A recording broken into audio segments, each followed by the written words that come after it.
My name is Gavin Evans, and this is my review of Joker. And this review will have spoilers, so there's your warning. But if you know me, you know Batman is my favorite superhero of all time, and Joker is one of my favorite villains. So I should have been excited for this movie back in 2019, but I never was.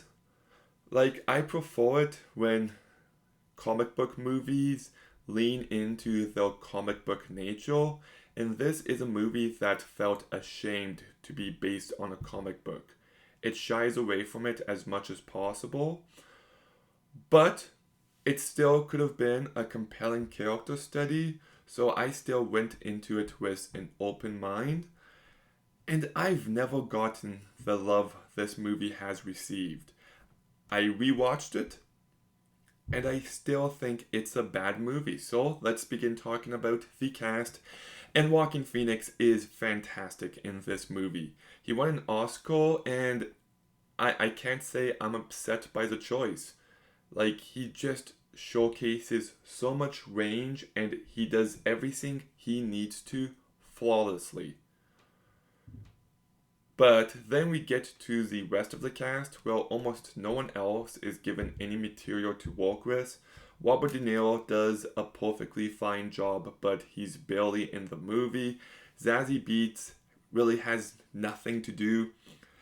Francis Conroy, nothing to do. Brett Cullen, I guess he's fine. And then this movie casts Shea Wiggum and Bill Camp, two very good actors, in the most sidelined, forgettable roles possible, which is a real disappointment.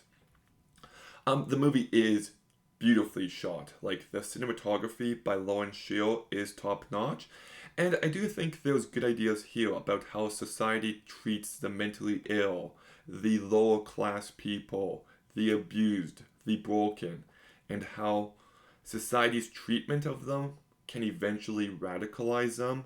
And I do think the moment where he shoots Robert De Niro has weight behind it.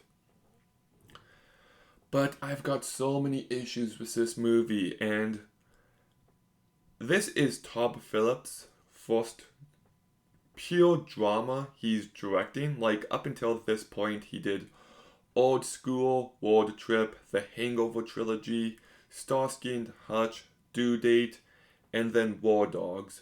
So, this is a very different movie for him, and I just felt like he was trying too hard. Almost every scene is 20 seconds too long, where the camera just focuses on him for too long, and it borders on self-parody at moments. I get it. I get you're trying to be moody, but this just feels pretentious. And then, speaking of pretentious, I don't like the bathroom dancing scene. In fact, I don't really think it works in context of the story because I understand he feels free, but I think it works better when he dances for the first time, when he fully embraces his Joker identity at the end of the movie on the stair rail, and then again in the prison, that despite him being locked up, he still feels free. Doing it after he killed those three guys, I don't think works as well. And hot take of mine, I'm not the biggest fan of the music by Hiro Gonjatia. I do think it adds to the atmosphere every now and again, but for the most part, it just feels overbearing. And just want to say the fact that this won Best Original Score for 2019 and not How to Train Your Dragon 3 is a travesty. But yeah, I've never been too big on this score. And then we get to the aspects of the script that don't really work for me, and everything with Thomas Wayne is an embarrassment. This whole plot where Penny thinks that Thomas will help them out and that he's actually Arthur's dad. None of this worked for me. Every time they bring up Thomas Wayne and when we see Alfred and Bruce, it just felt like a studio note that they had to do this. And then we see everything in Crime Alley with Bruce's parents getting killed at the end, and I get it. Joker and Batman were born on the same day. I just feel like it's just completely unneeded. Like, honestly, just all of this should have been scrapped entirely. It doesn't add to the character. The movie functions perfectly fine by itself, and I do think this movie tells too much. Like, everything with Arthur being abused, I think should have been implied, but never definitively stated. I also think everything in the background with the lower class rising up against the witch should have had a bit more of a focus.